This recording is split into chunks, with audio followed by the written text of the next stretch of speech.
नमस्कार। कभी सोचा है कि जो हाथ पूरे हिमाचल प्रदेश को रोशनी करते हैं वो खुद किस अंधेरे में हैं? आज हम उन्हीं आउटसोर्स बिजली कर्मचारियों की कहानी को समझेंगे जो पूरे प्रदेश को तो रोशनी देते हैं, लेकिन उनका अपना भविष्य अनिश्चित है। ये सिर्फ एक नौकरी का सवाल नहीं है, ये तो जिंदगी और मौत का सवाल बन गया है।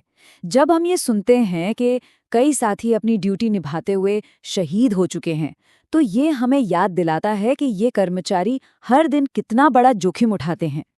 तो चलिए थोड़ा और गहराई में उतरते हैं। आखिर कौन है ये लोग? क्यों इन्हें विभाग की रीढ़ कहा जा रहा है और फिर भी इनका भविष्य बिल्कुल अनिश्चित है? आइए इस समस्या को करीब से समझते हैं। 3100 ये सिर्फ एक नंबर नहीं है, ये 3100 से ज्यादा जिंदगियां हैं।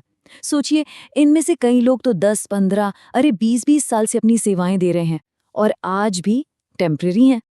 जरा सोचिए, जब भयंकर तूफान आता है या बर्फबारी होती है, तब यही लोग हैं जो सब कुछ ठीक करते हैं, बिजली वापस लाते हैं। मतलब ये सिस्टम की असली रीढ़ हैं। पर विडंबना देखिए, इन्हीं को किसी सहारे के बिना छोड़ दिया गया है।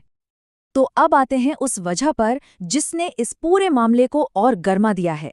एक ऐसी पॉलिसी जो अपने आप में ही एक विरोधाभास है, और इसी वजह से आज ये कर्मचारी सड़कों पर उतरने को मजबूर हैं।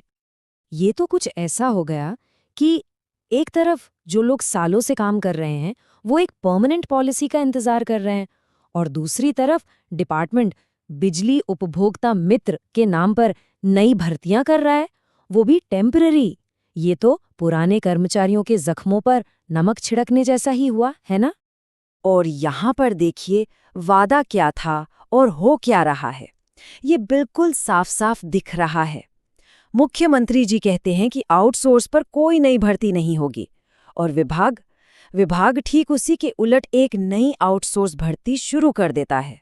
मतलब कथनी और करनी में जमीन आसमान का फर्क। और यही वो सवाल है जो हर कोई पूछ रहा है, और ये सवाल बिल्कुल जायज़ है। भाई, जब डिपार्टमेंट में 3000 से ज्यादा परमानेंट पोस्ट खाली पड़ी है, तो उन्हें भरने की बजाय और नए टेम्परेरी लोग क्यों रखे जा रहे हैं? इसका क्या लॉजिक है? और बात सिर्फ एक सवाल की नहीं है, कई और भी जरूरी सवाल हैं जिनका कोई जवाब नहीं है। जैसे, ये जो नए लोग आएंगे उनकी सेफ्टी की गारंटी कौन लेगा? उनका भविष्य क्या होगा? सर्विस की शर्तें क्या होंगी?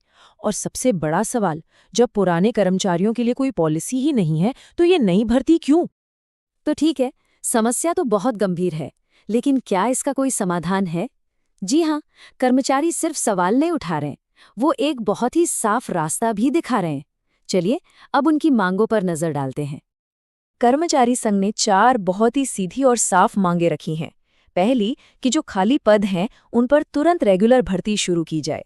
दूसरी, जो आउटसोर्स कर्मचारी सालों से काम कर रहे हैं उनके लिए एक परमानेंट पॉलिसी बनाई जाए। तीसरी, सेफ्टी सबसे जरूरी है, तो सबके लिए सुरक्षा उपकरण और ट्रेनिंग अनिवार्य हो। और चौथी, ये जो बिजली उपभोक्ता मित्र की भर्ती हो रही है उनकी सर्विस की शर्तें तो कम से कम साफ की जाएं। और जानते हैं इन सारी मांगों के पीछे की सबसे बड़ी वजह क्या है? वो है इंसानियत। देखिए, कोई कर्मचारी परमानेंट हो, आउटसोर्स हो या नया हो, सबसे पहले वो एक इंसान है, और उसकी जान की कीमत है। उसकी सुरक्षा की जिम्मेदारी सरकार और विभाग दोनों की है। तो सबसे पहली और सबसे जरूरी मांग यही है कि भाई, ये जो नई आउटसोर्स भर्ती हो रही है इसे तुरंत रोका जाए। सीधी सी बात है, जब तक आप समस्या की जड़ को नहीं काटेंगे तो समाधान कैसे निकलेगा? ये नई भर्ती तो मामले को और उलझा रही है। और आखिर में कर्मचारियों का और उनके संघ का एक ही मानना है, इस पूरी अनिश्चितता से बाहर निकलने का सिर्फ और सिर्फ एक ही रास्ता है, रेगुलर भर्ती। यही वो स्थायी समाधान है जो न सिर्फ इन कर्मचारियों को सुरक्षा और सम्मान देगा, बल्कि बिजली विभाग को भी अंदर से मजबूत बनाएगा। तो आज की इस पूरी बातचीत को हम इसी एक सवाल के साथ छोड़ते हैं कि आखिर ये कैसा सिस्टम है जो उन लोगों को ही अंधेरे में काम करने के लिए मजबूर कर रहा है, जिनके कंधों पर पूरे राज्य को रोशन रखने की जिम्मेदारी है। ये सवाल